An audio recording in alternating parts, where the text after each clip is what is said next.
It's hump day. We are halfway through the week. Welcome into First Take. Thank you for hanging with us. Ja Rule will stop by the show a little later. Looking forward to that. As always, Skip Bayless, Stephen A. Smith in Philly. I'm Molly Karam. And gentlemen, I must say, you both are looking exceptionally clean today.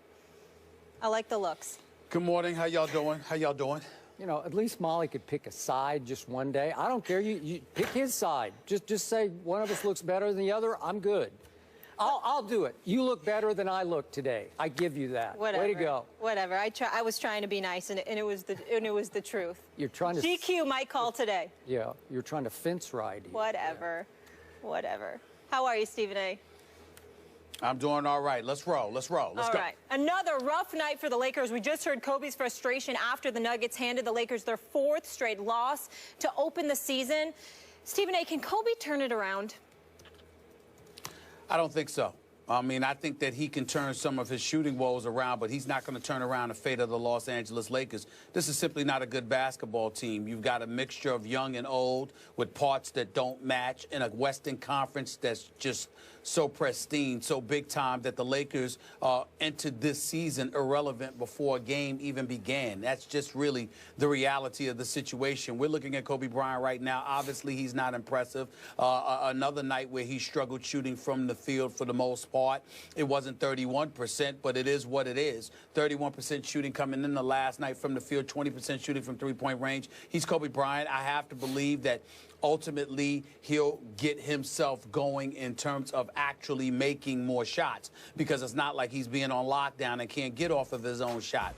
But in the end, this is the game of basketball, Skip Bayless, and what we have to take into account is the level of talent that is playing alongside him. D'Angelo Russell may have all the potential in the world, but he's a rookie, okay? Swaggy P has become a caricature of himself. You look at this kid, Julius Randle, didn't play his rookie campaign because he got hurt the first game of the season, and he was raw coming out of Kentucky. So he's got some development to do. So essentially, he is a rookie himself. And then you take into account your experienced front line players. Even though Louis Williams can give you something off the bench tantamount to what Swaggy P, Nick Young could give you, if not better. In the end, he's but so limited because you've got Kobe and you've got Clarkson to consider. And then when you look at your front line, you've got a guy in Brandon Bass that can hit open shots and defend, but he's an average player. Let's just call it what it is. And then you look at a guy like Roy Hibbert, who lost some pounds in the offseason. I suppose some people thought that would make him faster, but he's still as slow as a snail compared to the competition in the Western Conference. And in today's NBA basketball game, you get up and down the floor. You run. There are fives who are really stretch fours, and this is what they do. Everybody's stretched to some degree.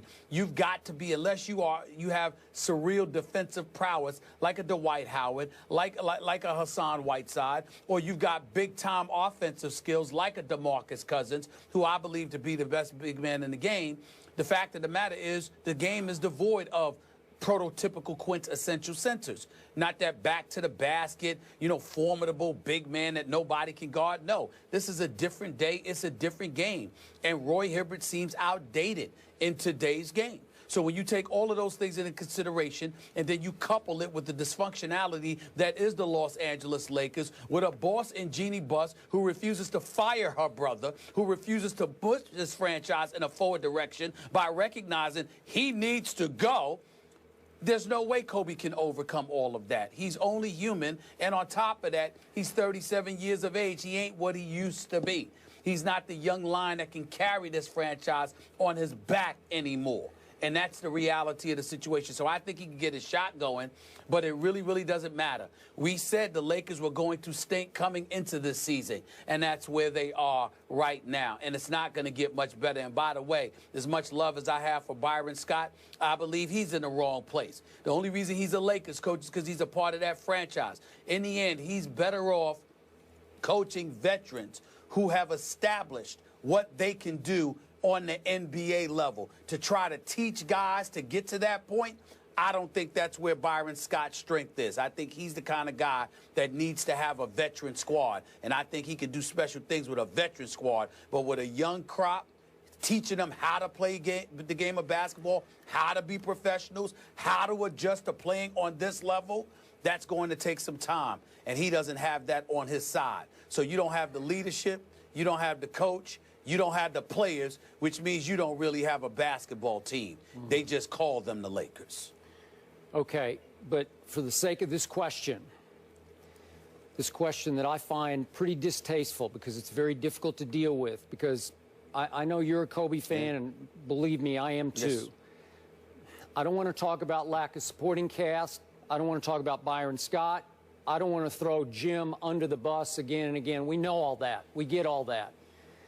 This is about Kobe, and I think I hear you saying that you're at least seeing the beginning of the end of Kobe Bryant. Is that fair to say this morning?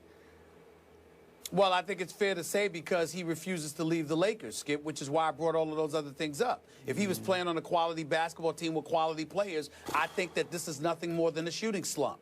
But with the Lakers, when you don't have anything to work with, I think it's worse than that because you're on the Lakers. I'm not sure about that. Back to Molly's original question, can he turn this around? Yeah, obviously he can turn his shooting around a little, but I don't think he can turn his game around a whole lot. I think that best case scenario that we're going to see Kobe Bryant, if he does, quote unquote, turn it around, still be a shell of his former Black Mamba self. I'm now convinced we're never going to see that guy again. Not after 2 debilitating major injuries and surgeries that he's been through at his advanced age, and we've talked all about how many games he's played, 20th NBA season. I'm sorry, I'm seeing a guy who just realized and was shocked by the fact that Father Time has tapped him on the shoulder. And I never thought I'd see Kobe Bryant lose his confidence, but Stephen A., I know it's only 4 games in, but I watched last night. He just looked shell-shocked. He looked like a guy who's looking down at his body saying, go, you know, come with me. Come, and the body won't go with the spirit, won't go with the heart, won't go with the guts anymore. And Kobe's just reduced to a spot-up shooter who has completely lost his confidence. Do you realize that last night, Kobe Bean Bryant shot 3 air balls? 3. He shot 2 air balls on 3-point shots and 1 on a mid-range jump shot. How embarrassing, how humiliating was that for one of the all-time greatest players? I think we both agree he's in our top 10 all-time. Look, I'm seeing the beginning of the end, and I don't enjoy this, but that's what I saw last night. I saw a guy who can't even, to me, I'm sorry, I can't see him playing another year after this one. You make your case about could he go elsewhere? I don't know, maybe be rejuvenated by playing with a really good team or another superstar. I hope you're right about that. That's not the guy I saw last night. And Stephen A. That's fair. Late in the game, there was a play that caught my eye. It wasn't the deciding play of the game, but it was still, the game was still hanging in the balance. It was 2:18 left. Gallinari had the basketball over on the wing, and somebody came to pick for him, and he waved off the screen. Like, I don't need the screen. I got Kobe on me. I don't need you to pick Kobe. I can take Kobe. And I thought it was a little bit of a cheap foul. Kobe sort of bodied him, held him a little bit, but I wouldn't have called the foul, but Gallinari went up and banked it in. 3-point play, and that was the final nail in that coffin. That was the end of that game. So they lost to Denver at home. And I do, like you keep saying, D'Angelo's got talent and he's got future and potential, blah, blah, blah. I don't see it. That was not the second pick in the draft. So to your point, the bigger picture, look, like you said, they had bigger plans. They had a plan A to get a big man, and they didn't get a big man. The plan B should have been to take Jahlil Okafor with the second pick in the draft. I think it would have helped things. Yep. It would have sped your recovery a little bit. We've already seen nice flashes from Jahlil with the Sixers. He can play. I don't know if D'Angelo can play. Do you realize he doesn't play in the fourth quarter? He played 0 minutes in the fourth quarter last night, matched up against a Moutier, who didn't have a great game, but he had 12 points and 10 assists. He's better than D'Angelo Russell. D'Angelo's averaging in the fourth quarter 2.8 minutes through the first 4 games. So Byron's just saying, you're not ready for prime time, young man. You know, I'm going to keep you over here by me until you learn the game. And if you want to make the point, he will learn it. I'm sorry, I didn't see it at Ohio State. Didn't see it in the NCAA postseason. I don't see it now. Not the second pick in the draft. Let's keep in mind, even though he didn't have a good shooting performance, no question about that, Louis Williams did have 24 points. He hit 16 of 19 from the field, from the free throw line, I'm sorry. And you got to remember, Skip, that he's the guy. He can play that point guard spot, even though he's not really a point, he's a scorer. So if you're the Los Angeles Lakers and you're usually operating from a deficit, you don't need a point guard to come in there and run your team. You need guards who can put the ball in the hole, which is more Louis Williams than D'Angelo Russell. And since the Lakers are operating on a deficit each of these 4 games in the fourth quarter, I can understand why D'Angelo Russell's minutes are limited to some degree, because you're not asking him to run the team at that point. You're looking for somebody to erase a deficit and put the ball in the hole. Now back to Kobe. I do believe there's some dissipated level of skill. That's undeniable. Father Time seems to be catching up rapidly. Like I told you, it doesn't sneak up on you. It's just like, boom, it just arrives, you know, at a moment's notice. And all of a sudden you wake up one day and you're just not what you used to be. We understand that. But the flip side, Skip, allow me to bring up Michael Jordan in this respect, okay? And can somebody get that music out my ear, please? I'd appreciate it. I'm talking. Here's the deal. When you're talking about Kobe Bryant, do you remember Michael Jordan, Skip, when he was with the Wizards? Yep. He clearly wasn't the Michael Jordan that was with the Bulls. But the flip side is, had he been on a better team, you're trying to tell me he could not have helped that team? Of course he could have, because he's MJ and he knows what to do. And even though he wasn't himself, he was still good enough and better than most to be able to help if he had had a team around him. The problem is he was being asked to carry a hefty load.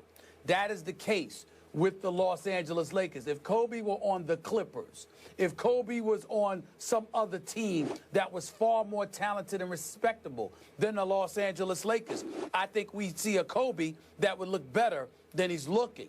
The problem is Kobe, in order to be effective, has to be Kobe that we've all known and loved all of these years on these Lakers. That is where your problem lies. He doesn't have guys around him, Skip, and therefore Father Time is going to really pummel him quicker than expected because of this team that he is playing with. It's a damn shame what the Los Angeles Lakers have done to him over the last 3 to 4 years of his career. It's a disgrace. I think the whole thing is a shame, and I apologize to you. We got to get some better music. We got to get your kind of music for our B-roll music. You should I'm not interested in music when I'm talking. Okay, I got it. I'm not interested in music when I'm talking. We got it. All right, we'll leave it there. The Lakers play at the Barclays Center on Friday against the Nets. On to another struggle.